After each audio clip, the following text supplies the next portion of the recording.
देश की राजनीति, शिक्षा व्यवस्था और लाखों छात्रों के बीच एक नई बहस को जन्म दिया है। केंद्रीय शिक्षा मंत्री धर्मेंद्र प्रधान के इस्तीफे की मांग तेज हो रही है। आखिर यह मांग क्यों उठ रही है? इसके पीछे क्या कारण बताए जा रहे हैं? सरकार का पक्ष क्या है और आगे क्या हो सकता है? आज की इस रिपोर्ट में हम केवल उपलब्ध तथ्यों और सार्वजनिक बयानों के आधार पर पूरी जानकारी देंगे। लेकिन दोस्तों, हमेशा की तरह आपसे एक छोटी सी रिक्वेस्ट है कि अगर आप इस वीडियो को अभी तक देख रहे हैं तो इसे एक लाइक करके अतुल न्यूज को सब्सक्राइब करना न भूलें और कमेंट में हमें जरूर बताएं कि आप यह वीडियो कहां से देख रहे हैं। सबसे पहले यह समझना जरूरी है कि धर्मेंद्र प्रधान के इस्तीफे की मांग कोई सरकारी निर्णय नहीं है, बल्कि कुछ छात्र संगठनों, सामाजिक कार्यकर्ताओं और विपक्षी दलों द्वारा उठाई गई राजनीतिक और सामाजिक मांग है। हाल के दिनों में शिक्षा व्यवस्था, प्रतियोगी परीक्षाओं में कथित अनियमितताओं और परीक्षा प्रणाली में सुधार की मांग को लेकर आंदोलन तेज हुआ है। इसी क्रम में सामाजिक कार्यकर्ता सोनम वांगचुक ने भी अनशन शुरू किया और उन्होंने शिक्षा व्यवस्था में जवाबदेही तय करने की मांग के साथ केंद्रीय शिक्षा मंत्री के इस्तीफे की मांग का समर्थन किया। दूसरी ओर केंद्र सरकार का कहना है कि परीक्षा प्रणाली को बेहतर बनाने के लिए कदम उठाए जा रहे हैं और संबंधित मामलों की जांच तथा सुधार की प्रक्रिया जारी है। सरकार ने सार्वजनिक रूप से यह नहीं माना है कि केवल विरोध प्रदर्शन या मांग के आधार पर मंत्री को इस्तीफा देना चाहिए। अब सवाल उठता है कि आखिर छात्र और आंदोलनकारी क्या चाहते हैं? प्रदर्शनकारियों का कहना है कि यदि परीक्षा प्रणाली में बार बार गंभीर अनियमितताओं के आरोप लगते हैं तो इसकी नैतिक जिम्मेदारी तय होनी चाहिए। उनका कहना है कि लाखों छात्रों का भविष्य प्रतियोगी परीक्षाओं पर निर्भर करता है, इसलिए शिक्षा व्यवस्था में पारदर्शिता और विश्वास सबसे महत्वपूर्ण है। इसी कारण वे व्यापक सुधार और जवाबदेही की मांग कर रहे हैं। हाल के दिनों में सोनम वांगचुक के स्वास्थ्य को लेकर भी चिंता बढ़ी। अनशन लंबा चलने के बाद उन्हें चिकित्सकीय निगरानी के लिए अस्पताल ले जाया गया। इसके बाद इस मुद्दे ने और अधिक राजनीतिक तथा सामाजिक चर्चा को जन्म दिया। विपक्ष के कई नेताओं ने सरकार की आलोचना की, जबकि सरकार की ओर से कानून व्यवस्था और स्वास्थ्य संबंधी कारण बताए गए। अब सबसे महत्वपूर्ण सवाल, क्या धर्मेंद्र प्रधान इस्तीफा देंगे?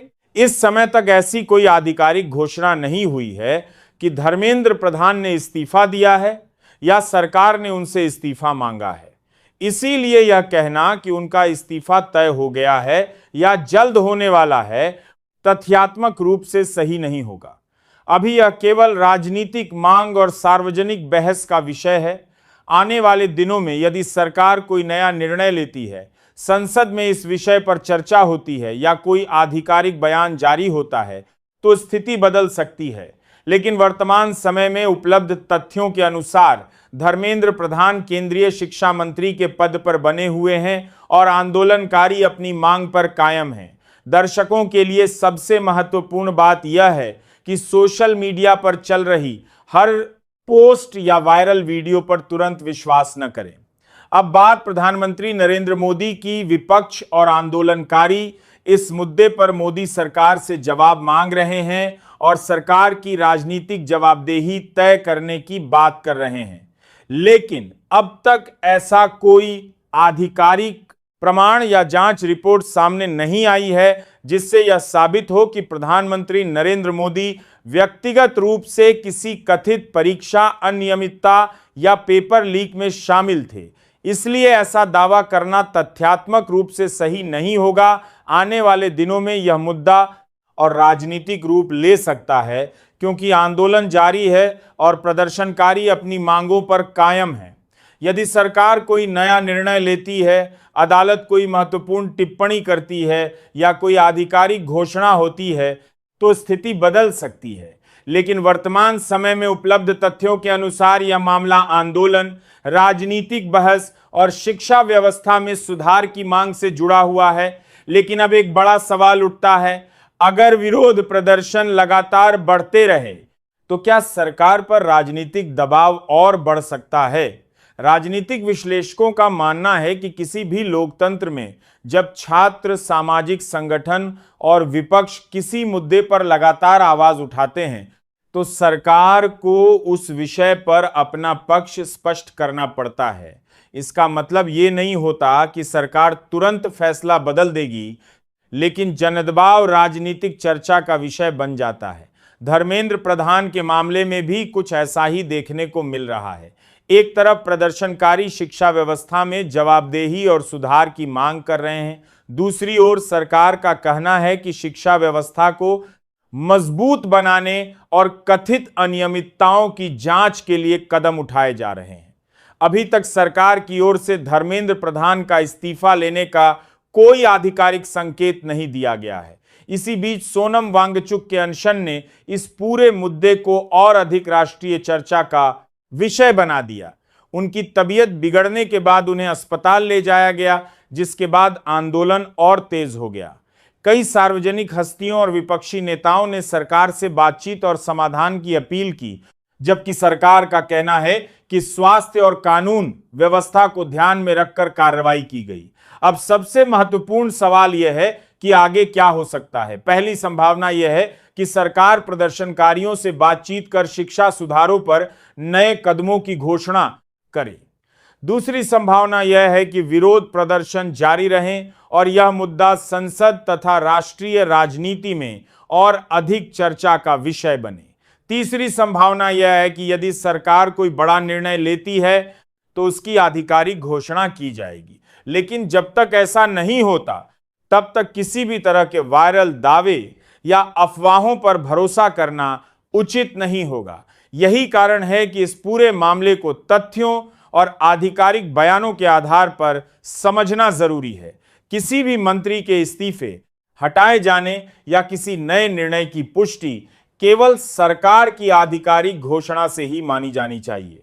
फिलहाल उपलब्ध जानकारी के अनुसार धर्मेंद्र प्रधान केंद्रीय शिक्षा मंत्री के पद पर बने हुए हैं, जबकि उनके इस्तीफे की मांग को लेकर विरोध प्रदर्शन और राजनीतिक बहस जारी है। भारतीय लोकतंत्र में इसका जवाब सीधा नहीं है। कई बार विपक्ष या विभिन्न संगठन किसी मंत्री के इस्तीफे की मांग करते हैं, लेकिन अंतिम निर्णय प्रधानमंत्री और सरकार का होता है। कई मामलों में मंत्री पद पर बने रहते हैं, जबकि कुछ मामलों में राजनीतिक या नैतिक कारणों से इस्तीफा भी दिया जाता है। इसीलिए किसी भी मामले में पहले से यह कहना कि इस्तीफा तय है, सही नहीं होगा। धर्मेंद्र प्रधान के मामले में भी यही स्थिति है। उनके खिलाफ विरोध प्रदर्शन और इस्तीफे की मांग जारी है, लेकिन अब तक न तो उन्होंने इस्तीफा दिया है और न ही केंद्र सरकार ने उनके पद में किसी बदलाव की घोषणा की है।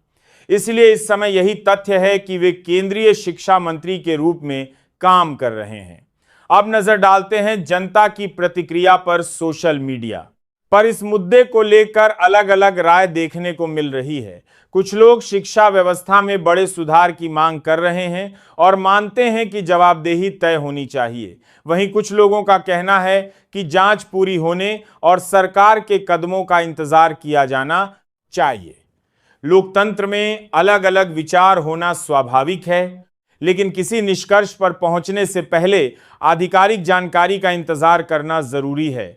इस पूरे घटनाक्रम का सबसे बड़ा असर उन लाखों छात्रों पर पड़ा है जो प्रतियोगी परीक्षाओं की तैयारी कर रहे हैं।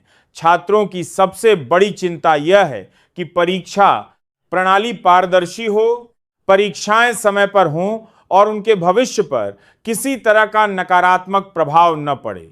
यही कारण है कि शिक्षा व्यवस्था में सुधार की मांग लगातार उठ रही है। अब सभी की नजर इस बात पर है कि आने वाले दिनों में सरकार क्या नया कदम उठाती है, क्या प्रदर्शनकारियों के साथ बातचीत होती है और क्या शिक्षा व्यवस्था में ऐसे सुधार किए जाते हैं जिनसे छात्रों का भरोसा और मजबूत हो सके।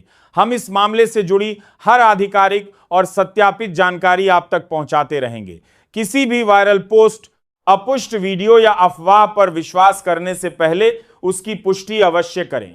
जिम्मेदार पत्रकारिता का उद्देश्य तथ्यों को सामने रखना है, न कि भ्रम फैलाना। जब भी देश में शिक्षा जैसे महत्वपूर्ण विषय पर बड़ा विवाद खड़ा होता है तो उसका असर केवल छात्रों तक सीमित नहीं रहता। यह संसद, राजनीतिक दलों और आम जनता के बीच भी चर्चा का विषय बन जाता है। यही कारण है कि धर्मेंद्र प्रधान के इस्तीफे की मांग अब केवल एक राजनीतिक नारा नहीं, बल्कि राष्ट्रीय स्तर पर चल रही बहस का हिस्सा बन गई है। विपक्ष लगातार यह कह रहा है कि शिक्षा व्यवस्था में जवाबदेही तय होनी चाहिए और सरकार को छात्रों की चिंताओं का स्पष्ट जवाब देना चाहिए। दूसरी ओर केंद्र सरकार का कहना है कि शिक्षा व्यवस्था को मजबूत बनाने के लिए आवश्यक कदम उठाए जा रहे हैं और संबंधित मामलों की जांच तथा सुधार की प्रक्रिया जारी है। यहीं पर लोकतंत्र की सबसे बड़ी विशेषता सामने आती है। एक ओर सरकार अपना पक्ष रखती है, दूसरी ओर विपक्ष सवाल उठाता है और अंततः जनता उपलब्ध तथ्यों के आधार पर अपनी राय बनाती है। इसीलिए किसी भी वायरल पोस्ट या राजनीतिक बयान को अंतिम सत्य मानने के बजाय आधिकारिक जानकारी और विश्वसनीय समाचार स्रोतों पर भरोसा करना जरूरी है। आने वाले दिनों में यह मुद्दा संसद में और जोर से उठ सकता है।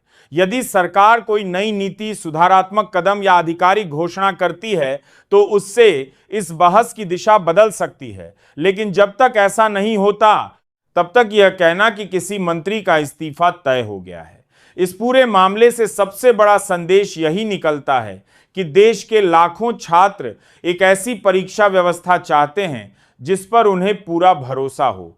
चाहे सरकार हो, विपक्ष हो या सामाजिक संगठन, सभी की प्राथमिकता यही होनी चाहिए कि छात्रों का भविष्य सुरक्षित रहे और शिक्षा व्यवस्था अधिक पारदर्शी तथा विश्वसनीय बने। हम इस मामले पर आने वाले हर आधिकारिक अपडेट पर नजर बनाए हुए हैं।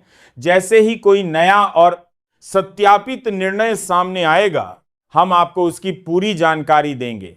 तब तक के लिए केवल प्रमाणित जानकारी पर भरोसा करें और अफवाहों से बचें। अब एक और महत्वपूर्ण सवाल उठता है, क्या केवल किसी मंत्री के इस्तीफे की मांग उठने से सरकार पर सीधा असर पड़ता है? राजनीतिक विशेषज्ञों का मानना है कि किसी भी लोकतांत्रिक व्यवस्था में जनता की आवाज, विपक्ष के सवाल और सामाजिक आंदोलनों का अपना महत्व होता है, लेकिन किसी मंत्री को पद पर बनाए रखना या हटाना अंततः सरकार और प्रधानमंत्री का निर्णय होता है। इसीलिए किसी भी संभावित फैसले के बारे में पहले से अनुमान लगाना उचित नहीं होगा। फिलहाल सरकार की ओर से यह संकेत नहीं दिया गया है कि केंद्रीय शिक्षा मंत्री धर्मेंद्र प्रधान को हटाया जाएगा। दूसरी ओर आंदोलनकारी अपनी मांगों पर कायम हैं और शिक्षा व्यवस्था में व्यापक सुधार की बात कर रहे हैं। इसी वजह से यह मुद्दा अभी भी राष्ट्रीय चर्चा का विषय बना हुआ है। विशेषज्ञ यह भी कहते हैं कि इस पूरे विवाद से सबसे बड़ा सबक यह है कि शिक्षा व्यवस्था में पारदर्शिता और भरोसा बेहद महत्वपूर्ण है। धन्यवाद।